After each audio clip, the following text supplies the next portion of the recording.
O Senhor esteja convosco. Ele está no meio de nós. Proclamação do Evangelho de Jesus Cristo, segundo Lucas. Glória a vós, Senhor. Naquele tempo, algumas pessoas comentavam a respeito do templo, que era enfeitado com belas pedras e com ofertas votivas.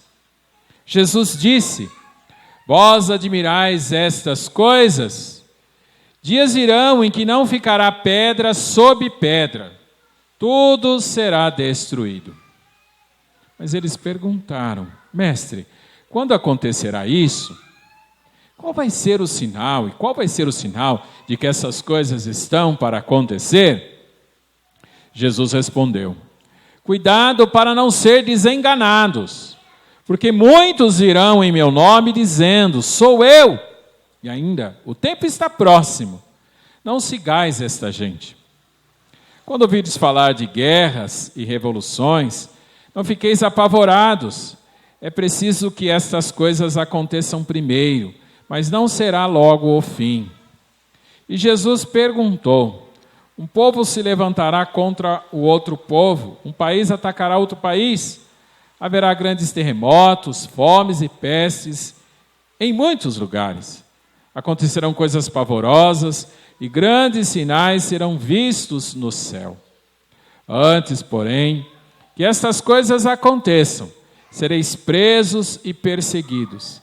Sereis entregues às sinagogas e postos na prisão. Sereis levados diante de reis e governadores por causa do meu nome. Esta será a ocasião em que testemunhareis a vossa fé. Fazei o firme propósito de não planejar com antecedência a própria defesa, porque eu vos darei palavras tão acertadas que nenhum dos inimigos vos poderá resistir ou rebater. Sereis entregues até mesmo pelos próprios pais, irmãos, parentes e amigos, e eles matarão alguns de vós. Todos os odiarão por causa do meu nome, mas vós não perdereis um só fio de cabelo da vossa cabeça. É permanecendo firmes que ireis ganhar a vida. Palavra da salvação. Glória a vós, Senhor. Sentamos um pouquinho, meus caros irmãos e irmãs. O Evangelho denso, profundo, nos dá aí a oportunidade de refletirmos, meditarmos, sempre na perspectiva de amadurecer a nossa fé, o nosso entendimento do projeto, da proposta de Deus para as nossas vidas. O Evangelho começa colocando aí a constatação de Jesus diante das pessoas que admiravam a beleza do templo de Jerusalém. De fato, um templo belíssimo. Bom, o objetivo principal deste Evangelho, a ideia vai ser trabalhada, é justamente essa. Nós não devemos perder o foco daquilo que é mais importante. Devemos ter clareza para nós daquilo que realmente edifica, daquilo que é fundamental na nossa vida. E a partir desse olhar, conseguir perceber aquilo que pode ter a sua importância, a sua relevância, mas não tanto quanto para ser a principal preocupação. Bom, colocado assim, então o Evangelho começa falando da admiração das pessoas pelo templo de Jerusalém. Parece que era um templo belíssimo, é tido aí como uma das maravilhas da antiguidade. O templo de Jerusalém ele começou a ser construído ainda na época de Salomão, 930 anos antes de Jesus nascer. Esse primeiro templo de Jerusalém foi destruído quando Nabucodonosor, do Império Babilônico, sitiou e destruiu Jerusalém, levando-os todos prisioneiros, isso no ano 586, também antes de Cristo. Eles ficaram prisioneiros na Babilônia 50 anos, depois voltaram, foram libertados. E aí começou toda uma preocupação de reconstruir o templo. O profeta Joel, lá um livro do Antigo Testamento, fala justamente dessa motivação, da reconstrução do templo. Esse templo foi ganhando forma. Tem um trecho interessante no Evangelho, em que alguém fala para Jesus, olha, 46 anos foram necessários para finalizar esse templo. Isso foi na época de Herodes. Herodes que foi o responsável por essa finalização, ele queria agradar o povo judeu. Herodes morreu no ano 4 da nossa era cristã. Ou seja, foi antes disso. Na época de Jesus, então, esse templo estava simplesmente no esplendor da sua beleza. Ofertas votivas, ou seja, ornamentos, flores, pedras preciosas. Lá no templo de Jerusalém, não dá para imaginá-lo como uma igreja nossa, uma catedral grande, por exemplo, não. Ele tinha uma outra concepção de religião, da maneira de viver a religião. Esse templo de Jerusalém era formado assim por várias partes. Você imagina assim, vou dar um exemplo que eu dei nas outras missas, que ajuda a ficar claro. Imagina um monte de caixa, uma pequenininha dentro de uma um pouquinho maior, uma terceira maior que a segunda, uma quarta maior que a terceira, isso todo envolto numa grande muralha com uma área externa. Esse o templo. Cada uma dessas partes tinha um significado. Na parte principal, a menorzinha, só entrava o sacerdote. Na segunda parte, o judeu puro, que estava lá em dia. Na terceira, o judeu que não estava lá em dia, o impuro. Na quarta, as mulheres. Na outra parte, os não-judeus. E na parte externa tinha um grande altar, onde que era oferecido o holocausto, o sacrifício, o termo original. Bom, belo, como disse, considerado uma das maravilhas do mundo antigo. E aí a gente pode refletir um pouco até sobre a beleza. O belo, aquilo que é bonito, que é belo, atrai os nossos olhos. É gostoso ver alguma coisa bonita, uma obra de arte, uma pintura, uma escultura, ouvir uma música.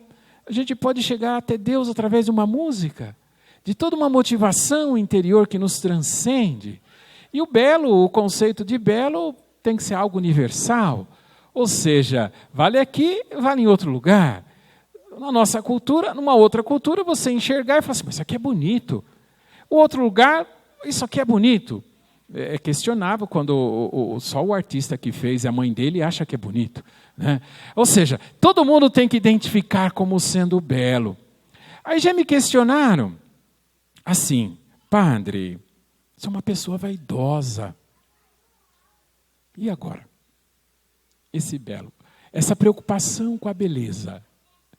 Bom, se você tem uma preocupação com a sua beleza estética, e vamos dizer assim, que você cuidando de você, te ajuda a você se sentir melhor. E você se sentindo melhor, você consegue ser uma pessoa melhor, inclusive para as outras pessoas.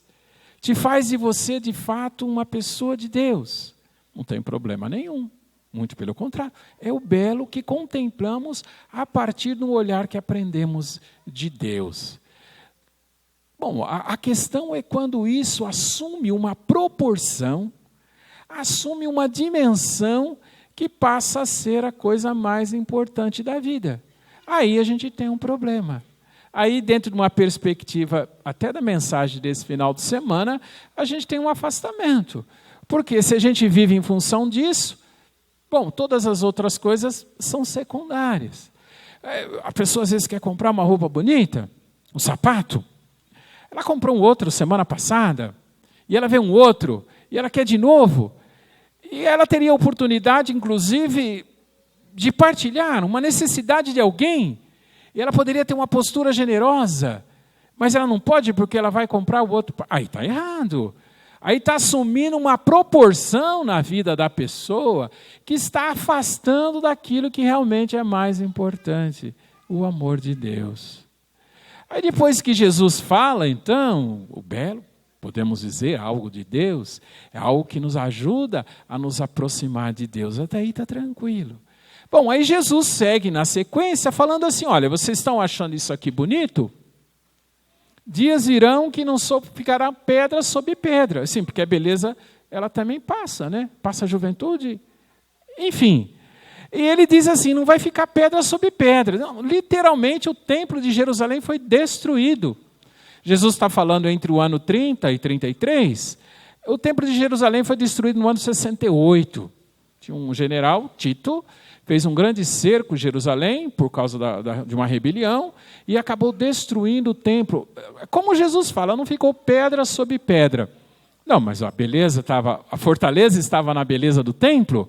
Foi a beleza. Como é que nós ficamos? Aí as pessoas se assustam, não acham que Jesus está falando do fim do mundo, ele explica que não. Ele falou assim, olha, vai acontecer muitas coisas. Ele começa a falar que vai ter guerra. Muitas guerras. E ele fala assim, olha, um povo levantará contra o outro povo. Olha, haverá guerras e revoluções. Um povo levantará contra o outro povo. Um país atacará outro país. Olha, onde que está a raiz de uma guerra? Quando acontece uma guerra. Se a gente pudesse pegar uma palavra que desse uma motivação para uma guerra, uma única palavra, com toda certeza eu ia escolher ganância. Você olha a história das guerras, olha, começou por causa da briga de um território. Começou porque uma parte tem uma saída que pode fazer uma rota comercial, ou seja, interesse econômico, ganância. E aí a ganância, na verdade, leva a todo um desdobramento que acaba em guerra. Revoluções, desentendimentos. Poderíamos entender essas situações como sendo uma perfeita expressão da maldade humana, para a gente entender a dimensão da mensagem do Evangelho de hoje. Aí nós vamos para a primeira leitura, profecia de Malaquias. É lá do Antigo Testamento.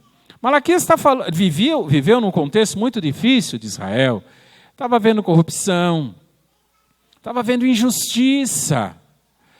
As pessoas da liderança, do governo, em vez de se preocupar com o bem-estar das pessoas, se preocupavam com o bem-estar de si próprio. Aí uma grande dificuldade, as pessoas não tinham como plantar, não tinham como morar. E elas começaram a se revoltar contra Deus. Aí o profeta fala assim, não, gente, calma. Tudo isso, ou seja, que é a expressão desta maldade, vai ser extirpada. E a maldade vai ser extirpada como a palha queimada no fogo. O profeta está falando do quê? Bom, do fim do mal. E quando que o mal, na verdade, desaparece? Ele começou a desaparecer em Cristo Jesus. Em Jesus Cristo, isso mesmo. A partir da proposta do Evangelho de Jesus para nós, para as nossas vidas. E a compreensão do Evangelho de Jesus é que nos dá a possibilidade de, uma vez assumindo para nós e para as nossas vidas, uma vez buscando viver aquilo que Jesus nos propõe, percebemos todas as armadilhas em que a maldade do mundo, ou os valores do mundo, acabam sendo mais fortes. E nós podemos esmorecer, ficar tentado a ceder. Se nós aprendemos e buscamos em Cristo Jesus, na verdade nós temos todas as condições, todos os instrumentos de extirpar essa maldade, de queimá-la no fogo, dizer que ela não manda em nós. Nós não nos governamos por esses valores. Vou falar diferente. Imagina uma situação assim, alguém te dá um tapa na cara. Aí você pega e dá um tapa na cara da pessoa. O que vai acontecer? Provavelmente vocês vão se atracar. E se alguém tiver uma arma, alguém morreu. Não é assim? Aí o que ensina Jesus? Dá outra face. Acabou a violência. Acabou. Você desmonta ali. Se você usa, digamos, a arma daquele que não está no projeto de Deus, você também não vai estar no projeto de Deus. E quais são as armas dessa maldade? Como já disse, a injustiça, a calúnia, a inveja, a ganância, o egoísmo. O mundo nos motiva para isso. Jesus Cristo nos motiva para o amor. E quando buscamos aprender no amor de Jesus, nada disso vai agir sobre nós. E Jesus continua no Evangelho. Ele fala assim, aquele que é de Deus, esse vai ser perseguido. Esse vai ser incompreendido. Você imagina uma situação, você está num ambiente que está todo mundo fazendo do jeito errado. Corrupto, enfim. E você procura agir corretamente. Quem que vai ser incompreendido? É todo mundo ou é você? Quem que vai ser perseguido? É aquele que está fazendo corretamente. Infelizmente, a lógica do mundo funciona assim. Infelizmente, a pessoa que age corretamente, ela dá medo nos outros. Porque ela, digamos assim, ela é livre. Ela não está presa. E aí a pessoa é temida por causa de... É essa perseguição que fala Jesus. É interessante que nessa ideia de Jesus dá até o sentido, na palavra final de Jesus, ele diz assim, é permanecendo firmes que vós ireis ganhar a vida. Ou seja, diante de todas as situações, aprendendo as armadilhas do mundo e não cedendo a elas. Aprendendo, na verdade, a distinguir aquilo que é colocado como mais importante e entender que aquilo que é mais importante é o projeto de Deus. É o amor de Deus. É essa distinção que Jesus nos ensina a fazer. É esse queimar da maldade que fala Malaquias na primeira leitura. É se libertar daquilo que pode te levar para o buraco. E aí Jesus diz, é isso que dá o sentido para a vida. É permanecendo firmes, diz Jesus, que vós ireis ganhar a vida. Ou seja, é mantendo a retidão, é que encontraremos o sentido naquilo que nós fazemos. E isso é o mais importante. Todas as outras coisas deveriam ser entendidas para nos ajudarmos a entender assim. A compreender assim, como falei no início, a sermos pessoas melhores cada dia, para nós e para os outros. Buscar na dimensão do amor de Deus o verdadeiro sentido para as nossas vidas. Completando a mensagem, na segunda leitura, Paulo faz uma colocação com a comunidade dos Tessalonicenses. Tinha passado alguém por lá dizendo que o mundo estava acabando. Sempre tem louco, né? Na época lá e até hoje. E às vezes esse tipo de discurso é mais interessante porque tira o foco daquilo que é mais importante, o amor de Deus. O amor de Deus que nos desafia. Aí Paulo fala assim, olha, não dá ouvido para essa gente, como Jesus também fala exatamente isso no Evangelho. Não dá ouvido. E aí essas pessoas influenciadas por isso, pararam de trabalhar. Para que a gente vai se esforçar se o mundo já está acabando, Jesus está voltando? É dentro desse contexto que Paulo fala assim, quem não trabalha não deve comer. A gente tem que lutar com dignidade pelo nosso pão. Lutar com dignidade, com integridade, para termos esse pão. E de uma tal maneira que o amor de Deus cresça em nós, em nossas vidas. Edificar no amor de Deus. Nós estamos na nossa liturgia quase concluindo um ciclo litúrgico, não é nem um ano litúrgico, né? O ciclo litúrgico são 3 anos, o ano A, o ano B e o ano C. Nós estamos completando o terceiro, o ano C, no Evangelho de Lucas. Semana que vem, a solenidade de Cristo Rei fecha para nós uma caminhada que iniciamos há 3 anos atrás. E com a graça de Deus, continuaremos daqui 15 dias, começando um novo ciclo litúrgico. Que nós possamos nos alimentar sempre desta palavra, que nos dá força, coragem e discernimento. Nós continuamos a